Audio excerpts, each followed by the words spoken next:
Our next presenter, she's a dyed-in-the-wool Evanstonian, 5th generation, living in Evanston. She just joined ECF last October, so a newbie to the organization. So that's great. And like Jenny, and I think even in Aaron's story, it was embedded this whole idea of giving back, right? When you're up on stage, you're giving something. You're giving back what you were given, and that is the ability to entertain people, to move people, and that's what Lauren does. She works with kids. She's a minister. Well, this is going to be a cakewalk for you. You're a minister. She's going to have us all in the palm of her hands, and then she's going to pass out her bucket. She also recently served as an organizer with the Evanston Fight for Black Lives, a board member with the Reparations Stakeholder Authority of Evanston, and a junior board president of the James B. Moran Center for Youth Advocacy. So Lauren Davis, we're ready.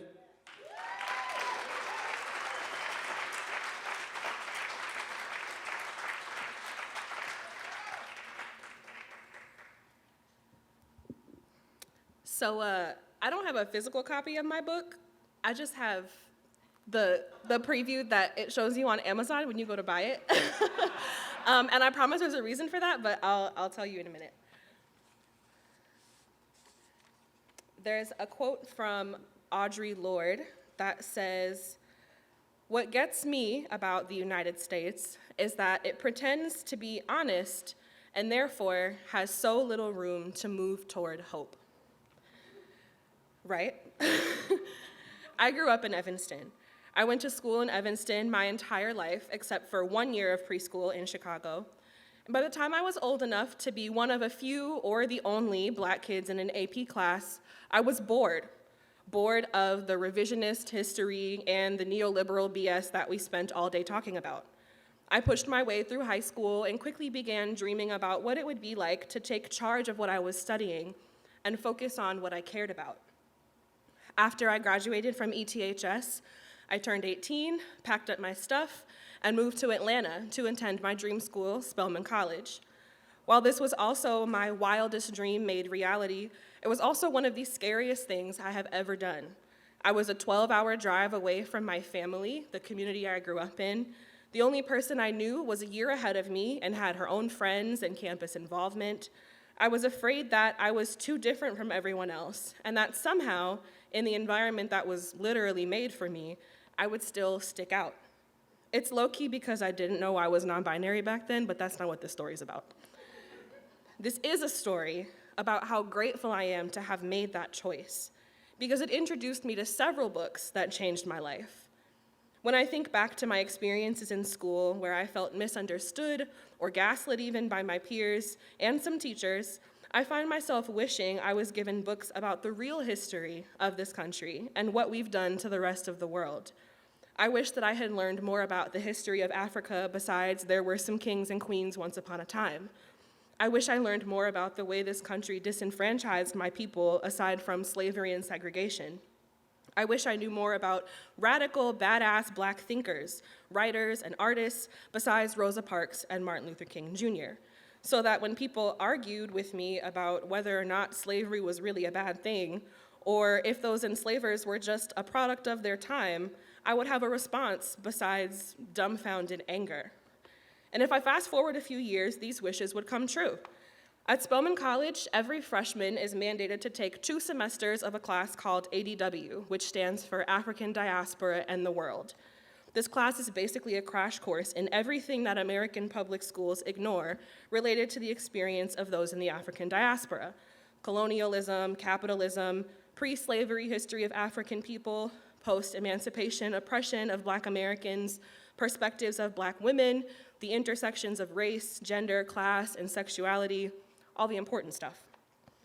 ADW was also offered as a major and a minor. The professors in that department put together 2 readers, one for 111, which was the first semester, and one for 112, which was the second semester. We could only buy them from the bookstore on campus, and there was no PDF version at that time, and I passed on my copy to another freshman the year after, which is why I don't have it with me. The reader included excerpts from several sources, including I, Tituba, Black Witch of Salem, Pedagogy of the Oppressed, Discourse on Colonialism, Reversing Sail, Sundiata, an Epic of Old Mali, and Class Struggle in Africa. It also had excerpts from authors like Audre Lorde, James Baldwin, W.E.B. Du Bois, Ida B. Wells, Beverly Guy Sheftall, and Angela Davis. And these were just the resources in the reader, never mind all of the other articles, essays, and documentaries that we poured over that year. That year, I would sit in a class with roughly 30 other young Black women with a variety of life experiences. The extremely wealthy, the middle class, the ones only there through scholarship, the IG baddies and the YouTubers, the gamer nerds and the artists, from the West Coast, the DMV, the Dirty South, South America, the Caribbean, and the continent. And although we were so diverse, we all had this in common. We had been deprived of knowledge about ourselves and answers to questions that we didn't quite know how to phrase. We all knew this world was against us, but we couldn't say exactly how. We all saw the contradictions and things that didn't add up in our lives, but we didn't understand exactly how they were allowed and came to be. So we read, and sometimes pretended we read, and reviewed, and wrote, and conversed, and even argued about these words that blew our minds wide open.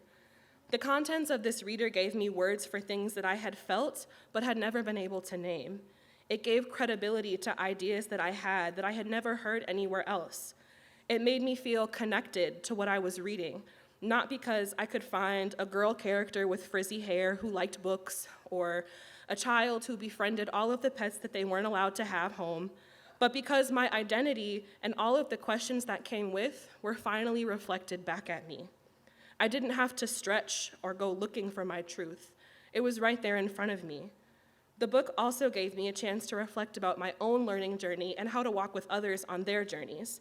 I came into class knowing what microaggressions were, but someone in class cried when she realized there was a name for what she was experiencing, and it wasn't just in her head that people had been trifling to her.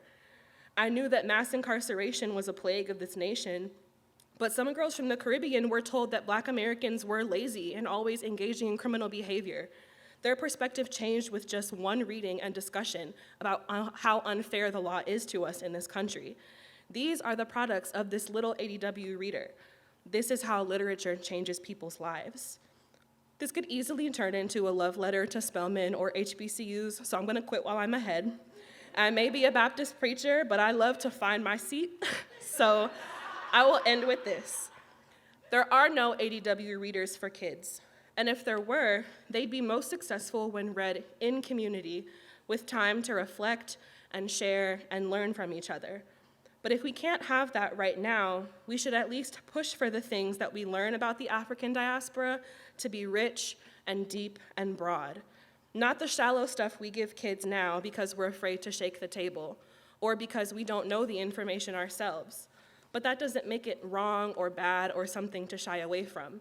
It's an invitation to take a plunge into an unknown that deserves and demands to be known. In the midst of lawmakers moving us away from transparency, from truth and expression, it's important that we don't back down, because our future depends on our ability to tell the truth. And if Spelman and this ADW reader had not told me the truth, I'm fearful of how long it would have taken me to learn it. That's why I chose this as a book that changed my life. As Audre Lorde said, the learning process is something you can incite, literally incite, like a riot. Thank you.